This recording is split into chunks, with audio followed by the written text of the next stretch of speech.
Dans l'Église et même dans le monde en général, beaucoup de problèmes proviennent de soucis de communication. Finalement, des fois on dit quelque chose et la personne le comprend d'une autre façon. Il peut y avoir toutes sortes de désaccords, d'incompréhensions qui viennent d'un problème de communication. Donc aujourd'hui, ce que le Seigneur m'a donné à cœur, m'a mis sur le cœur, c'est vraiment de partager 5 clés bibliques pour mieux communiquer. Et nous en avons besoin dans tous les domaines de notre vie.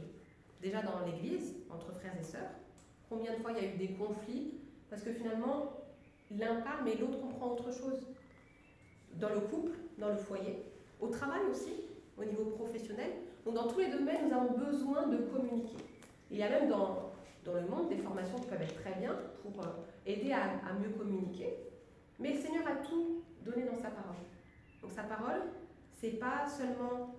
je ne sais pas comment vous considérez la parole de Dieu, mais c'est vraiment à la fois la parole vivante du Seigneur, la parole écrite du Seigneur, et en même temps, cela nous donne des clés pour notre vie.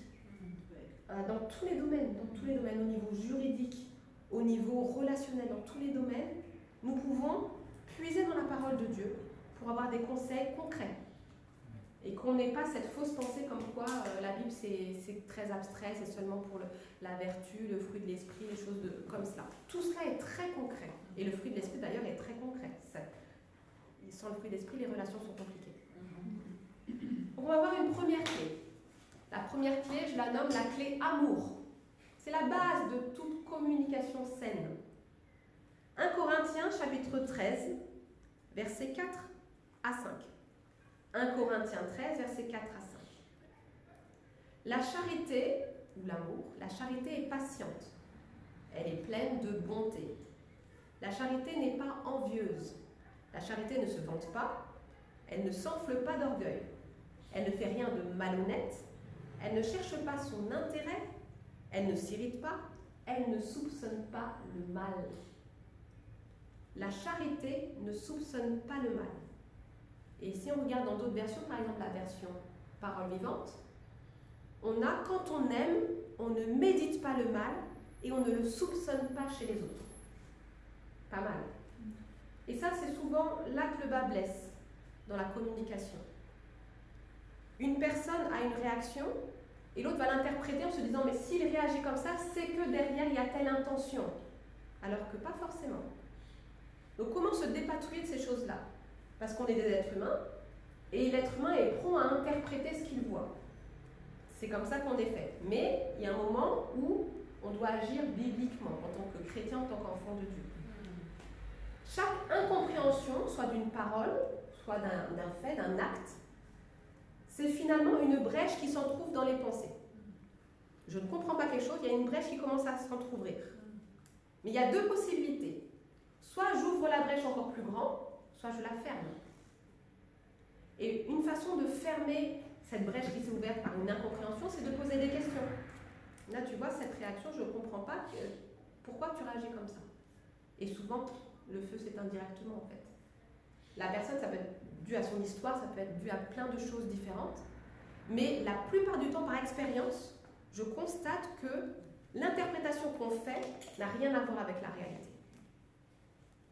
Et souvent, on peut se cacher derrière quelque chose, oui, mais je ne le sens pas, ou quelque chose qui est complètement charnel. Ce n'est pas Dieu qui te dit les choses, c'est toi et tes blessures. Et ça, le Seigneur veut le guérir. Qu'aucune blessure ne fasse entrave entre nous et les autres. Le Seigneur guérit absolument tout, quel que soit ton passé. C'est pour ça qu'il est venu à la croix. Donc une incompréhension, c'est une brèche qui s'entrouvre, mais on fait tout pour la fermer rapidement par l'amour. L'amour ferme toutes les brèches. Et l'amour, il a été manifesté en Jésus-Christ, le réparateur des brèches. Amen. Donc on peut poser des questions, et puis le Seigneur va vous montrer pour chaque situation ce qui convient pour fermer les brèches, dans nos pensées. Parce que si on ouvre un peu plus grand, là, clairement, on peut nourrir des choses qui ne sont pas la gloire de Dieu. Et ça devient péché. Romains chapitre 12, verset 10, toujours dans cette clé amour. Romains 12, 10. Par amour fraternel, soyez pleins d'affection les uns pour les autres. Par honneur, usez de prévenance réciproque. Ou ayez de l'estime les uns pour les autres. regardez les autres comme étant au-dessus de vous-même. Ça, c'est un principe d'amour. Si je me crois au-dessus des autres, ma communication va s'en ressortir. Je vais finalement communiquer avec mépris. Et si, dans l'inverse, je suis toujours en train de me dénigrer, dans ma communication, finalement, il y aura des non-dits, des choses que je ne vais pas exprimer parce que je n'oserais pas. Mais user de prévenance réciproque, c'est-à-dire, voilà, tu es mon frère en Christ, je t'estime, et il y aura un retour, entre guillemets. Donc, usons de prévenance réciproque. Ayons de l'estime les uns pour les autres, que cela s'en ressente dans notre communication, dans notre façon de parler, dans notre façon de nous comporter. Dans un couple, cela doit se ressentir. Et souvent, dans les problèmes de couple, c'est qu'il y en a un qui ne se sent pas forcément estimé à sa juste valeur, il se sent mal compris, et c'est parce qu'on est différents en fait. Donc moi, quand je te parle, je pense que tu comprends d'une certaine façon, alors que tu ne le comprends pas du tout de cette façon. Mais ça s'apprend. Ça s'apprend dans le couple, ça s'apprend dans l'église. Ah oui, mais quand je disais ça, en fait, je ne me rendais pas compte que ça faisait écho à telle chose chez toi, etc. Et on apprend à adapter sa communication selon les personnes, parce qu'on n'est pas là pour se blesser. Et puis des fois, le Seigneur va mettre en lumière qu'une personne a besoin de guérison. Ben là, on va prier par rapport à ça. Et ça peut être des fois par la parole de Dieu, parce que la parole guérit. Il envoya sa parole et sa parole les guérit. Donc la parole de Dieu nous guérit. Donc le Seigneur, il a toutes sortes de choses à notre disposition, met toutes sortes de choses à notre disposition pour que nous puissions nous bénir les uns les autres. Donc la première clé, c'est la clé d'amour, c'est la principale. C'est par là que ça commence. S'il n'y a pas la clé de l'amour, pas de communication saine en Jésus-Christ. Deuxième clé, la clé écoute. C'est sûr que sans écoute, c'est plus compliqué pour communiquer. On va prendre un premier passage pour cette clé écoute. Jacques, chapitre 1, versets 19 à 20. Jacques, chapitre 1, versets 19 à verset 20.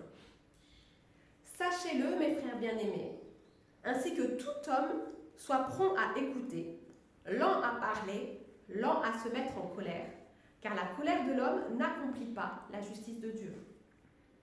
Prompt à écouter, lent à parler. La première chose, c'est d'écouter. Donc, je dois être prompt, je dois faire tous mes efforts pour écouter.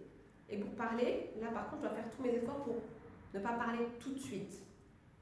Et le Seigneur va mettre devant nous toutes sortes de situations où, si je n'écoute pas, eh bien, cela pourra créer de la confusion. Si je n'écoute pas, il y aura une incompréhension.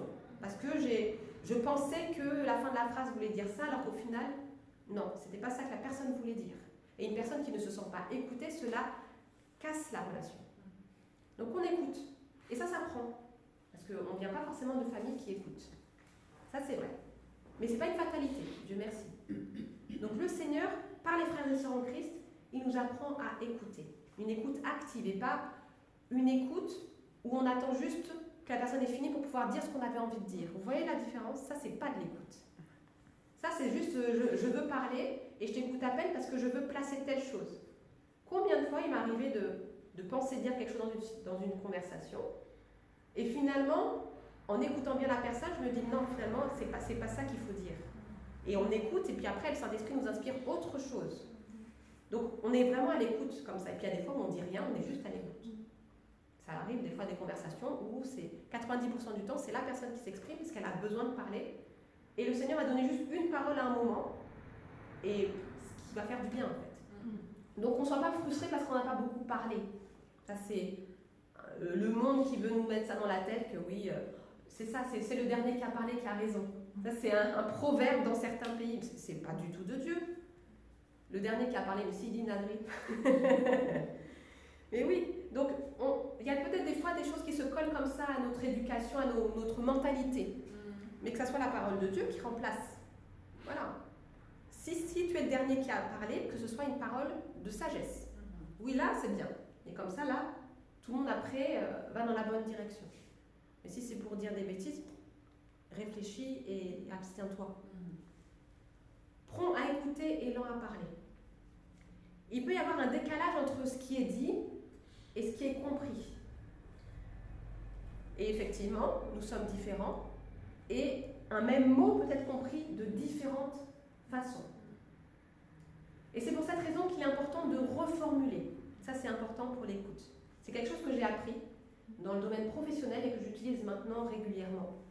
Et vous devez régulièrement m'entendre reformuler, oui, donc quand tu dis ça, tu veux dire ça, ça, ça. Parce que finalement, ça évite bien des quiproquos. Il y a longtemps, quand je commençais ma vie professionnelle, je n'osais pas demander. C'est ça, on est tout jeune, on sort des études, et on n'ose pas dire qu'on n'a pas bien compris la consigne de la directive du patron. Et si, finalement, ça peut nous mettre dans des situations compliquées. Mais le Seigneur m'a appris, à travers mon patron d'ailleurs, à reformuler. C'est-à-dire, oui, quand vous dites ça, est-ce que vous voulez dire ça, ça, ça, et je reformule avec mes propres mots. Et là, je peux vérifier si j'ai bien compris la directive qu'on me demande. Sinon, après, ça peut faire des problèmes, ça peut même conduire à un licenciement si ça va un peu loin. Vous voyez ce que je veux dire? Dans le couple, c'est souvent des choses comme ça. Des attentes qu'on impose sur l'autre, mais la personne en face n'a pas compris les choses de cette façon. Ça arrive tout le temps. Donc, on reformule.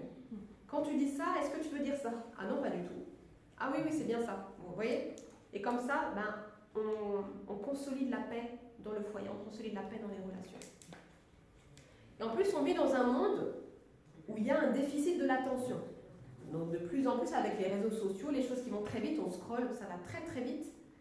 Eh bien, on ne prend plus le temps d'écouter. On est vite déconcentré. On est très vite déconcentré. Et on peut le constater, par exemple, il y a 20 ans, on retenait beaucoup plus facilement les choses. Quand j'étais enfant, on connaissait tous les numéros de téléphone par cœur. Oui, c'est à force de faire avec le truc là. Eh bien, on les connaissait par cœur.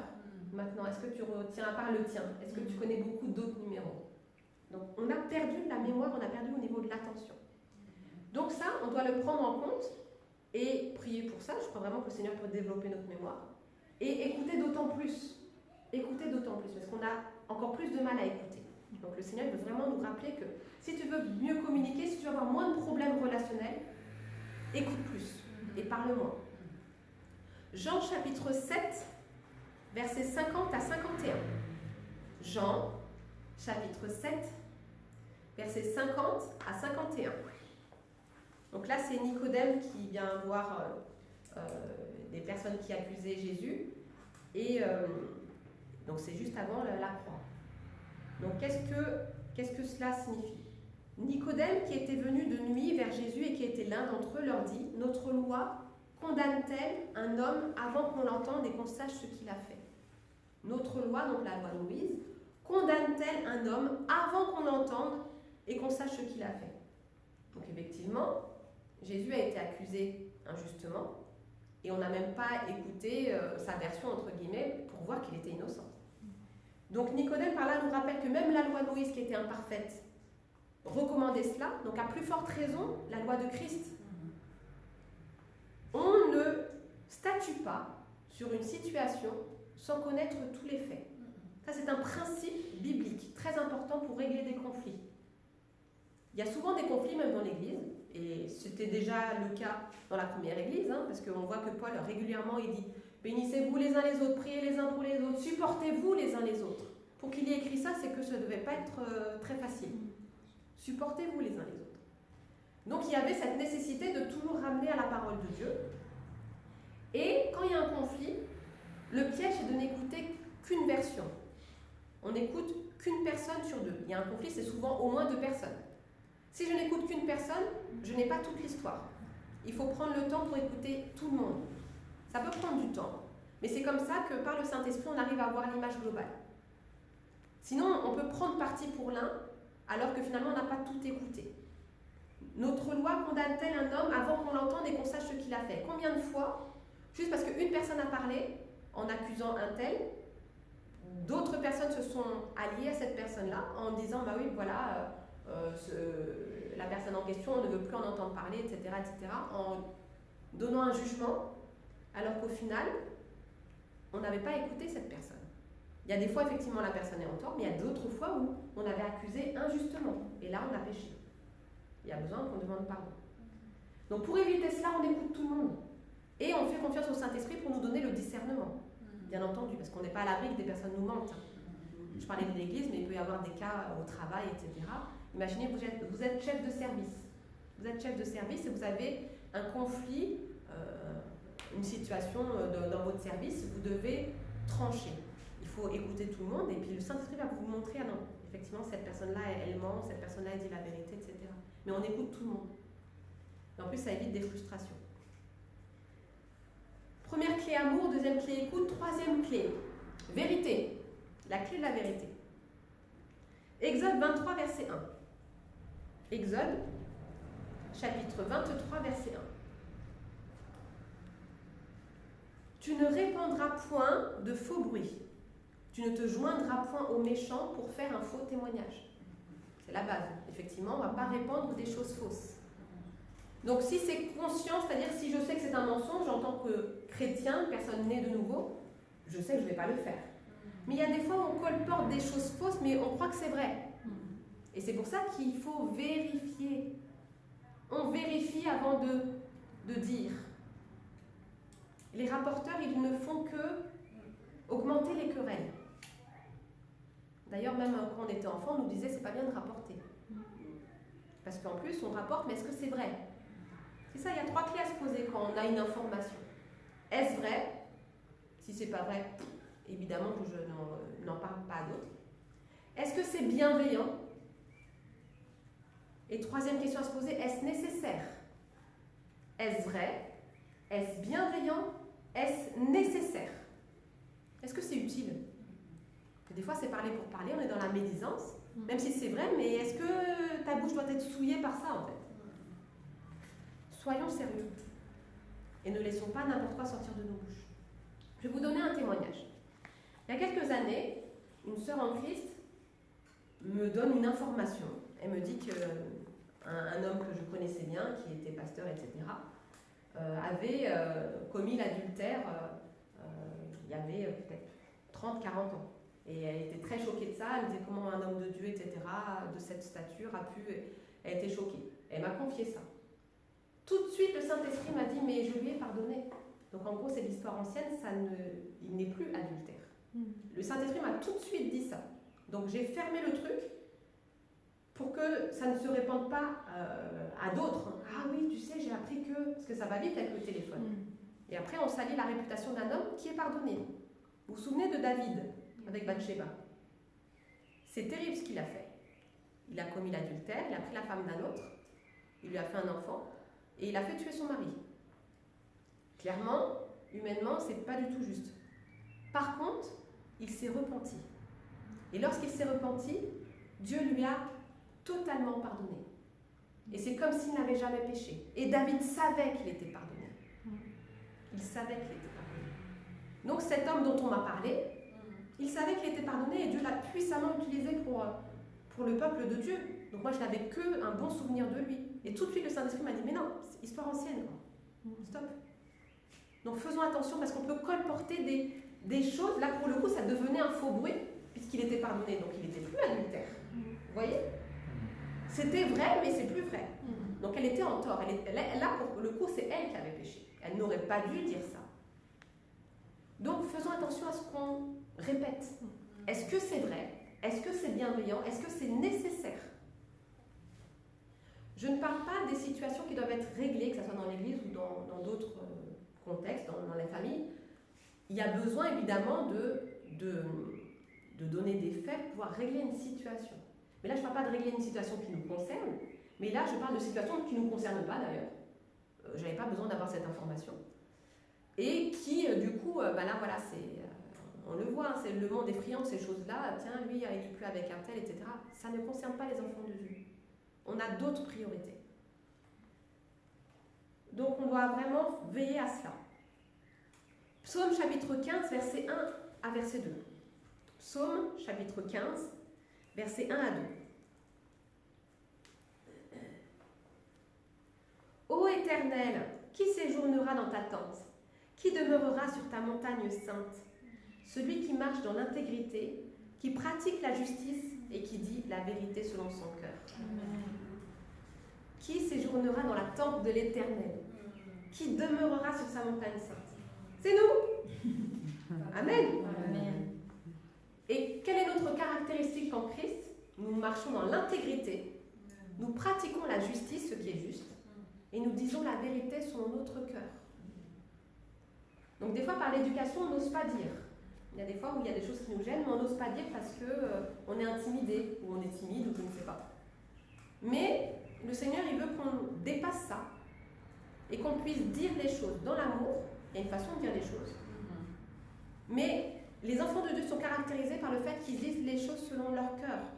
Pas pour blesser, pas pour détruire, jamais de la vie, mais pour justement conserver l'unité. Il y a telle chose là, ça m'a heurté. Voilà. Qu'on puisse le dire. Parce que des fois, la personne en face n'a même pas idée que vous êtes heurté. Parce que pour elle, c'est rien. Un exemple qui me vient, c'était un couple de missionnaires qui avait témoigné à ce propos. Donc, lui était lui était d'un naturel plutôt assez réservé et elle plutôt assez extravertie. Et finalement, c'est elle qui avait témoigné, elle disait que régulièrement, voilà, quand elle s'adressait à son mari, elle s'adressait à lui dans sa façon à elle, quoi. Et un jour, son mari a réussi à lui dire, mais tu sais, j'ai l'impression que tu me rabaisses. Enfin, en fait, c'est comme si ça détruisait quelque chose en lui quand elle s'adressait à lui de cette façon. Et là, du coup, elle a pris conscience que elle ne se rendait pas compte, mais que ça faisait du mal à son époux, en fait. Et elle a complètement changé sa façon de communiquer. Et depuis, ils en parlaient justement pour exhorter les couples. Et j'ai trouvé ce témoignage très intéressant. C'est-à-dire qu'elle n'avait pas idée que sa façon de communiquer faisait du mal à son mari. Et lui, pendant longtemps, n'osait pas dire que non, là, ça va pas. Donc peut-être qu'il y avait des choses à guérir de son côté, mais elle aussi, il y avait peut-être cette légèreté. Dans tous les cas, il y avait des choses à harmoniser des deux côtés. Et le Seigneur, il a permis qu'ils puissent se rejoindre et il n'y a plus du tout de problème, depuis des années. Donc des fois, on n'a pas conscience. Donc on soit connu pour notre intégrité. L'intégrité, c'est pas seulement le fait de ne pas pécher, mais c'est aussi le fait qu'il n'y ait pas de décalage entre ce qui est dans mon cœur et ce qui sort de ma bouche. Parce que ça peut arriver que tu crois que la personne n'a rien dans son cœur contre toi, puis un jour ça explose et tu ne comprends pas ce qui se passe. Parce qu'il n'y a pas eu cette intégrité, il n'y a pas eu le fait de dire la vérité. Et ça peut être très violent, ça fait cocotte minute, on ne comprend pas ce qui se passe. Donc au nom de Jésus-Christ, qu'il n'y ait pas ça. La moindre petite chose, oui, écoute, quand tu as dit ça, je n'ai pas compris. De petites choses. Comme ça, on ferme les brèches dans les pensées, au nom de Jésus-Christ. Ouais. 4e clé, réprimande. On aime moins. La clé réprimande, c'est une clé importante. Matthieu chapitre 18, verset 15. C'est une clé qu'on utilise assez peu généralement. Pourtant, le Seigneur, il a été très clair. Matthieu 18, 15. Si ton frère a péché, va et reprends-le entre toi et lui seul. S'il t'écoute, tu as gagné ton frère. Alléluia! Si tout le monde respectait ce simple verset, il y aurait beaucoup moins de problèmes dans l'église.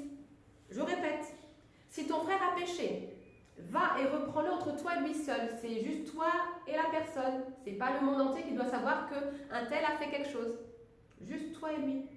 Et s'il se repent, s'il t'écoute, tu as gagné ton frère et personne d'autre ne doit être au courant qu'il a fait quelque chose ou qu'elle a fait quelque chose. Respect. Après, si cette étape n'est pas respectée, il y a d'autres étapes plus tard. Mais je crois vraiment que la majorité des problèmes peuvent être réglés à ce niveau-là. Le but, c'est de gagner nos frères, de gagner nos sœurs. Il y a quelque chose qui ne va pas, ok, mais je vais t'en parler. Et le but, c'est que moi, je vienne t'en parler. Parce que souvent, et moi c'était mon cas pendant très longtemps, quand j'étais jeune chrétienne, j'attendais que la personne vienne me demander pardon. J'attendais longtemps. C'est pas comme ça, c'est pas biblique en fait. Et puis bon, au bout d'un moment, Saint-Esprit en moi faisait que je pardonnais et j'allais mieux, quoi. Mais ça pouvait prendre des mois, des semaines, et c'est pas juste. Alors que le Seigneur, il te dit que tu as été blessé, c'est toi qui dois aller voir la personne. Tu ne dois pas attendre que la personne vienne, parce que la personne n'a souvent même pas conscience qu'elle t'a fait du mal. Donc soyons bibliques. La clé réprimande, c'est très important. Tu vas voir ton frère, tu dis écoute, là vraiment, ça m'a heurté. Et ça m'est arrivé, il y a des fois des personnes qui sont venues me voir après coup pour dire voilà, quand tu as dit ça, t'as pas fait attention, ça m'a heurté. Tout de suite, je demande pardon, terminé. On ne laisse pas le truc pourrir, quoi, en fait. Parce que des fois, on ne se rend pas compte. Et vraiment, je répète, la clé réprimande, très important. Encore une fois, on ne laisse pas des situations comme ça s'envenimer, pourrir. Parce que l'ennemi, après, il vient amplifier les choses. Ah bah oui, il n'est pas venu me dire pardon. En fait, il n'a même pas conscience. Ou même des fois, il peut avoir le corps endurci, mais peu importe, endurci ou pas endurci, c'est à toi d'aller le voir. C'est pas à lui de venir te demander pardon. Donc n'inversons pas la parole de Dieu. C'est Jésus qui l'a dit, on fait ce qu'il nous a dit. Cinquième clé, la clé demande. Ça dépend des personnes. Il y en a qui demandent facilement, puis il y en a qui ont plus de mal. Matthieu chapitre 7, verset 7. Matthieu 7, 7. Demandez et l'on vous donnera. Cherchez et vous trouverez. Frappez et l'on vous ouvrira. Facile, hein? Demandez et l'on vous ouvrira. Demandez, vous recevrez. Si tu ne demandes pas, tu ne recevras pas. Ça peut venir de l'éducation. Il y a des éducations, voilà. Moi, j'ai appris à demander. Ce n'était pas du tout naturel, mais j'ai appris. Parce qu'il y a des situations où tant que tu ne demandes pas, tu restes dans la situation difficile. Et ça, c'est pas facile, parce que quand on est éduqué d'une certaine façon, on peut avoir une certaine fierté aussi. Il peut y avoir l'ego, qui fait qu'on ne demande pas, on n'ose pas demander. Et le Seigneur te fait passer par des moments difficiles où, si tu ne demandes pas de l'aide, tu vas rester dans ton trou. Ah oui, mais ils vont savoir que... Ben oui, mais... Nous sommes frères et sœurs en Christ, on n'est pas là pour se juger. Le Seigneur est redoutable. On est autonome dans le sens où le Seigneur ne veut pas qu'on reste des enfants. Il veut qu'on devienne tous et toutes des pères et des mères en Jésus-Christ. Mais même si par exemple moi je vous forme pour que vous soyez autonome en Christ, autonome ne veut pas dire indépendant. Autonome ne veut pas dire que je ne demande rien aux frères et sœurs. Que vous me voyez là, il y a beaucoup de choses que je sais faire par la grâce de Dieu. Le Seigneur m'a donné des talents, mais je ne sais pas tout faire. Et qui ici peut dire qu'il sait tout faire? Donc je n'ai pas de problème à aller demander de l'aide à un frère ou à une sœur dont je sais qu'il a un talent dans le domaine où c'est moins développé chez moi. J'ai plus de problème avec ça. Parce que le Seigneur m'a appris à demander. Et c'est important de demander, c'est pas une honte. Demander n'est pas une honte. Demander, c'est juste la normalité dans les relations. Et je me rappelle quelqu'un, pourtant c'était pas un chrétien, il me disait que lui, s'il lui manquait une information, il préférait de loin demander plutôt que de chercher sur Internet. Alors que moi, j'avais le réflexe de chercher sur Internet l'info, il me disait, mais non, j'ai des collègues à côté de moi qui peuvent avoir l'info, je vais leur demander. Et j'ai trouvé ça bien en fait. Il préférait privilégier le contact et privilégier quelqu'un qui avait la compétence autour de lui, plutôt que juste aller chercher sur Internet. Là, du coup, c'est ton écran et toi, et il n'y a pas l'interaction. Donc, on a beaucoup à apprendre. Un autre témoignage par rapport au fait de demander.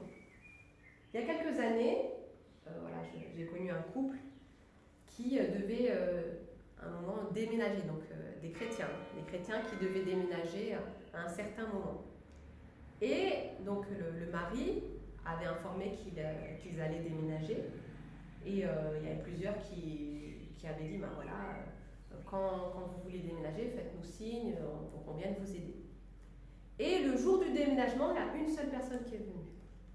Donc le mari, il n'était pas content du tout, il a fait un mail incendiaire à tout le groupe en disant oui, soi-disant vous êtes chrétien, etc., mais vous manquez d'amour, qu'est-ce que c'est que ça, vous nous avez laissés tout seuls. Et finalement, la personne qui était venue, la seule personne qui était venue, elle a posé la question au mari en disant mais est-ce que tu avais demandé explicitement aux personnes de venir à tel jour, telle date, etc. Et il a dit non. Donc il s'attendait à ce que les gens viennent, mais il n'avait pas fait de demande explicite, donc les personnes, en fait, n'ayant pas d'informations, ne sont pas venues. Vous voyez ce que je veux dire? Pour lui, ça coulait de source. Donc c'est vraiment je pense que là, ça vient un peu peut-être de l'éducation, et il se dit, ils m'ont dit qu'ils étaient disponibles si jamais, etc. Donc lui, il se disait, c'est bon, et les autres attendaient une information. Et bon, Dieu merci, ça s'est réglé. Ils se sont réconciliés, mais il était très très énervé. Et finalement, le Seigneur a utilisé cette seule personne qui est venue pour lui dire, pour lui montrer que non, en fait, il y a eu un défaut au niveau de la demande. Et ça peut nous arriver. Donc des fois, on a des frustrations, mais en fait, est-ce que j'ai véritablement demandé? C'est bien de pouvoir exprimer clairement ses attentes quand on en a. L'idéal, c'est de ne pas en avoir. Mais il y a des fois, on en a. Mais de les exprimer clairement, reformuler, etc., etc. pour qu'il n'y ait pas de décalage entre ce que je crois que la personne a compris et ce qu'elle a réellement compris. Parce que ça aussi, ça fait des quiproquos. Donc, on va faire un petit récap des 5 clés. Des 5 clés qui nous aident à mieux communiquer, qui sont 5 clés bibliques. Donc, la première clé, c'est la clé amour. Aimons-nous les uns les autres, manifestons l'amour de Christ. Deuxième clé, la clé écoute. Écoutons. Prenons le temps, soyons prompts à écouter et lents à parler. Troisième clé, la clé vérité. Vraiment, on s'assure que l'information que l'on reçoit est vraie. Et on ne colporte pas des faux bruits et des choses qui sont fausses. Ça, c'est péché. Quatrième clé, la clé réprimande. Si ton frère a péché, va et reprends-le entre toi et lui seul. Et s'il t'écoute, tu as gagné ton frère. Principe divin. Et cinquième clé, la clé demande. Demandez, l'on vous ouvrira. Demandez, vous recevrez. Donc c'est ce que je voulais vous partager de la part du Seigneur. C'est 5 clés pour mieux communiquer. Amen.